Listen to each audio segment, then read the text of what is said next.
And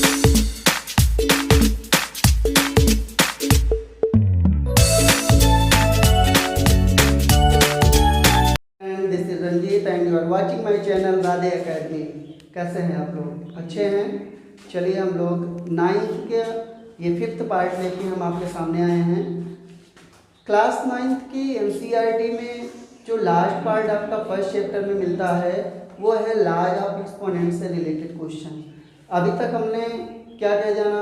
हमने number line पे representation, rationalisation, इससे रिलेटेड जो भी क्वेश्चन थे हम लोगों ने सब देख लिया। ठीक, अब ये लास्ट पार्ट हम लोगों का है जिसको हम बोलते हैं लाज ऑफ रेशनल एक्सपोनेंट्स।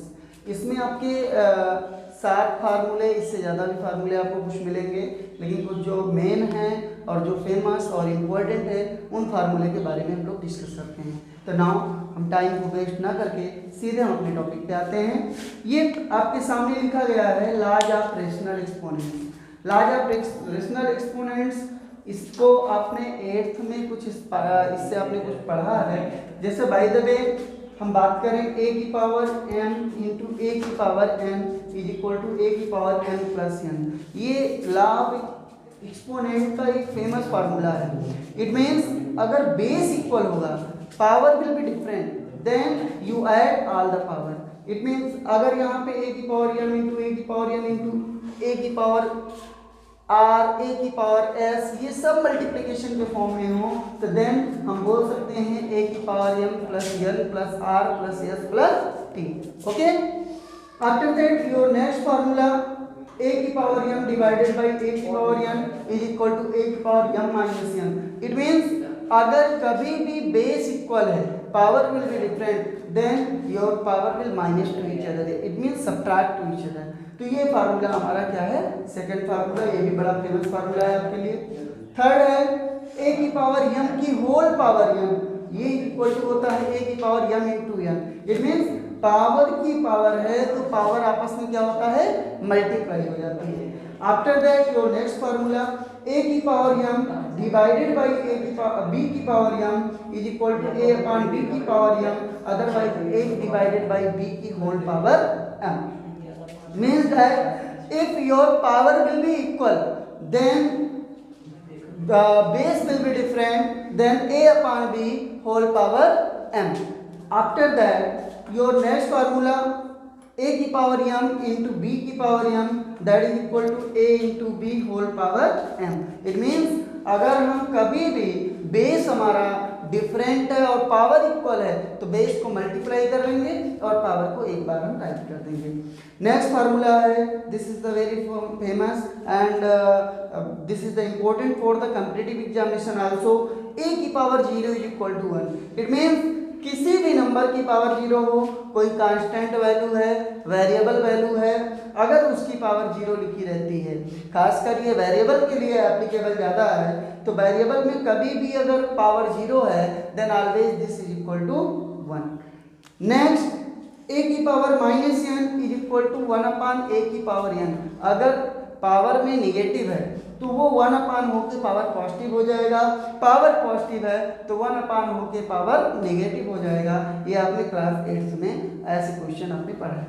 नेक्स्ट जो लास्ट फार्मूला है, this is the very famous and this is the very important for your additional question and for your competitive examination also. किसी भी एग्जाम में आप बैठेंगे, अगर लॉ ऑफ एक्सपोनेंट से related question कोई भी आ रहा है तो ज़्यादातर कंपटीशन में आपको नॉर्मल फार्मूला ना देके आपको कुछ स्पेशल फार्मूले से रिलेटेड क्वेश्चन दिए जाते हैं। तो बाय द वे आपके पास जो ये फार्मूला है, ये फार्मूला ऐसा हो a की power m equal to a की power m then m equal to n।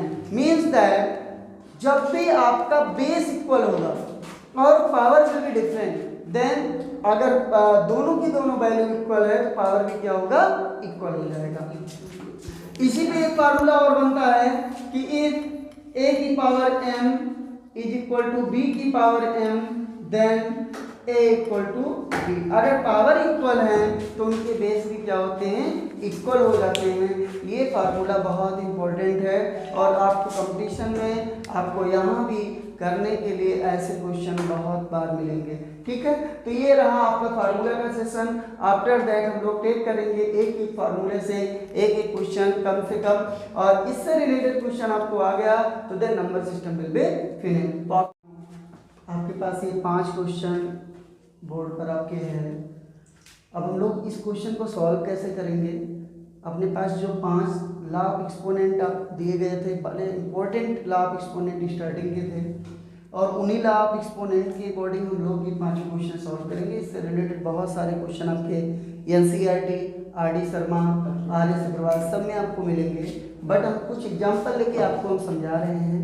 I hope कि आपको अच्छे से इन क्वेश्चन के बारे में पता चल जाएगा। तो हम लोग फर्स्ट क्वेश्चन की तरफ जब आए तो आप लोग देखिए, जो फर्स्ट क्वेश्चन हमारा है 125 की होल पावर -1/3। तो then 125, this is the power of the 5, means 5 to the power 3 you write -1/3, means 125 को हम क्या राइट कर सकते हैं, 5 की पावर 3 की पावर -1/3। तो जब हम इसको राइट करेंगे बेटा तो क्या लिखेंगे, 5 की power 3 into -1/3 according to the law of exponent. क्या था हमारा, a की पावर b की पावर a की पावर m की power n, that is a की पावर m इंटू n। हमने इस फार्मूले का यूज किया। बाय द वे आप यहाँ लिख देंगे तो बड़ा अच्छा रहेगा, a की पावर m की power n that is equal to a की पावर m इंटू n। ये m इंटू n पावर में ही है, कभी भूल से भी a की पावर m इंटू n मत लिखना। अगर बीच में आपने लिख दिया तो देन आपका आंसर गलत हो जाएगा। After that you right it, 5 की power 3 and 3 both are cancelled to each other, 5 की पावर -1 and 5 की power -1, this is written in the form 5 की पावर 1, otherwise 1/5, because a की power -n equal to 1/a की power n, you know very well about that। तो अगर हम इन फार्मूले को देखें, जो भी हमारे पास लॉ ऑफ एक्सपोनेंट है उन्हीं लॉ ऑफ एक्सपोनेंट का यूज करके हमने क्या निकाला, 125 की पावर -1/3 की जो वैल्यू आ गई वो क्या आई, 1/5। Any problem, no problem. After that आपका जो सेकंड क्वेश्चन है, सेकंड क्वेश्चन में क्या करेंगे बेटा, फिर इसको भी ऐसे ही फॉलो करते हैं। √4 की पावर -3, √4 की वैल्यू क्या होती है, 2 होती है, 2 की पावर -3। कभी कभी लोग आपसे क्रॉस क्वेश्चन करते हैं, क्रॉस क्वेश्चन क्या करेंगे, √4 की वैल्यू +-2 भी होती है, बट अगर हम यूज करें तो यहाँ पे +2 -2 आपके 2 केसेस बन सकते हैं। तो as your base, but I have taken only the positive sense, but you know very well about the √4 that always the value of the square root of any value, then always out of the square root then taken the value plus and minus sign। यानी अगर मुझे √9 की value लेना है तो then +-3, √4 की value लेना है तो +-2। क्यों होता है ऐसा, क्योंकि अगर +2 and +2 both are multiplying to each other, then you got +2 and +2 that is equal to +4 and -2 into -2 that is equal to +4। दोनों से हमको +4 मिलेगा, इसलिए हम हमेशा स्क्वायर रूट जो वैल्यू होती है वो +- दोनों में लेते हैं। तो हमने लिख दिया 2 की पावर -3, और आपको पता है बेटा अभी मैंने फार्मूला लिखा, a की power -n equal to 1/a की power n, then you write 1/2 की पावर 3। ये आपकी वैल्यू हो गई। और इसी को हम और थोड़ा सिंप्लीफाई कर दें तो 2 की पावर 3 की वैल्यू क्या होती है, 1/a। This is your answer, very simple method. After that your last question, आइए हम लोग लास्ट क्वेश्चन को पहले देख लें। तो यहाँ पर क्या लिखा है, √2/5 की पावर 8 डिवाइडेड बाई √2/5 की पावर 13। अगर हम देखें तो ये पोर्शन दोनों में इक्वल है, मीन्स a की power m divided by a की पावर n। इस फार्मूले को हम अच्छी तरीके से यहाँ पे वेरीफाई करके लगा सकते हैं। तो हमें क्या पता है, सिंस a की power m divided by a की power n that is equal to a की power m-n, we know that. After that you using the formula √2/5 and m-n that is 8-13। Any doubt? No doubt। After that √2/5 you write it -5 and because a की power -n equal to 1/a की power n, तो then this value will convert 1/√2/5 की power 5 and we can write in the form 5/√2 की power 5. This is the answer of this question. आप इसको एक line और भी सॉल्व कर सकते हैं कि 5 की पावर 5/√2 की पावर 5 और 2 की पावर √2 का मतलब होता है 2 की पावर 1/2. फिर हम वेरीफाई कर सकते हैं, बट अगर हमने यहाँ तक कर लिया है तो दैट्स नो प्रॉब्लम. आपका आंसर यहाँ भी सही माना जाएगा. इसके बाद हमारे पास ये 2 क्वेश्चन हैं, इसको आप नोट कर लीजिए. और नोट करने के बाद अब हम लोग इन दोनों क्वेश्चन को डिस्कस करते हैं, हाउ कैन डू इट. तो first of all take the screenshot, otherwise note down, and after that I will solve question number 3 and 4 pass for a minute. Now your third question, this is the very important question. 1 number का question ये आता है और ये बहुत ही अच्छा question है. अगर मैं देखूं तो इसमें थोड़ा सा टेक्निकल भी. कैसे करेंगे हम, ध्यान दें तो 27 को हम क्या राइट कर सकते हैं बेटा, 3 की power 3 whole power x, mean 3 की पावर x हम इसको राइट कर लेंगे. और यहाँ देखिए बेटा 9 को 3 की पावर 2 और अपान 3 की पावर x, इस फॉर्म में हम इसको लिख सकते हैं. Any problem? नो. चलो भाई अब देखते हैं हम. इम्प्लाइज दैट 3 की पावर x मीन्स 3 की power 3x and this value will convert 3 की पावर 2 minus x.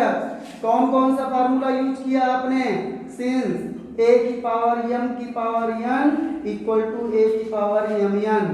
एंड दूसरा फार्मूला क्या यूज किया आपने, a की power m divided by a की power n that is a की पावर m माइनस n. आपने 2 फार्मूला यहाँ यूज किया. तो अब हम क्या करेंगे, अब देखिए ध्यान से, तो दोनों का बेस इक्वल है तो पावर क्या हो जाएगी, इक्वल हो जाएगी. तो यहाँ इंप्लाइज दैट ना लगा के देयरफॉर लगाइए 3x equal to 2 minus x. अगर हम ध्यान दें तो मेरे पास फार्मूला क्या था, हमारे पास था फार्मूला 3 की a की power m equal to a की power n, therefore m equal to n. आपको याद है तो मैंने इस फार्मूले को आपको बताया. अगर ये फार्मूला आपको याद है तो कंपटीशन में कभी आपका लॉ ऑफ एक्सपोनेंट से रिलेटेड कोई भी क्वेश्चन कभी छूटेगा नहीं. ओके, तो आगे हम देखते हैं. ये 3x plus x equal to 2 and 3x plus x that is equal to 4x equal to 2 and x equal to 2/4 that is 1/2 means the value of the x is 1/2. This is your final answer. This is a very famous question, and this question arising as 2 or 1 marks in the examination. This type of question are including in your R.S. Agrawal and your R.D. Sharma. तो आप इससे जो भी question हो सके वो आप solve कीजिए. कमेंट सेशन में अगर कोई प्रॉब्लम आती है then you contact in the comment session, otherwise my WhatsApp. Next your last question, x की पावर -2/3 y की पावर -1/2 का होल स्क्वायर. अगर मैं इस क्वेश्चन को बेटा देखूं तो ये भी क्वेश्चन क्या है, देखने में बहुत टफ नहीं लग रहा है लेकिन है तो भाई कुछ ना कुछ इसमें. कैसे करेंगे, इसकी दोनों की पावर 2 है तो सबकी दोनों की पावर अलग अलग हम 2 कर देते हैं. यानी आपको क्या मिल जाएगा, -2 की पावर 3 इंटू 2 इंटू y की पावर -1/2 इंटू 2. क्योंकि मैं पावर को ब्रेक कर दूंगा तो इससे मेरा थोड़ा सा सॉल्यूशन शॉर्टली आ जाएगा. ठीक, हमको क्योंकि पता है क्या है, a की पावर m की power n that is equal to a की पावर m. तो 2 2 जा 4 x की पावर -4/3 इंटू y की power 2 and 2 cancel to each other -1.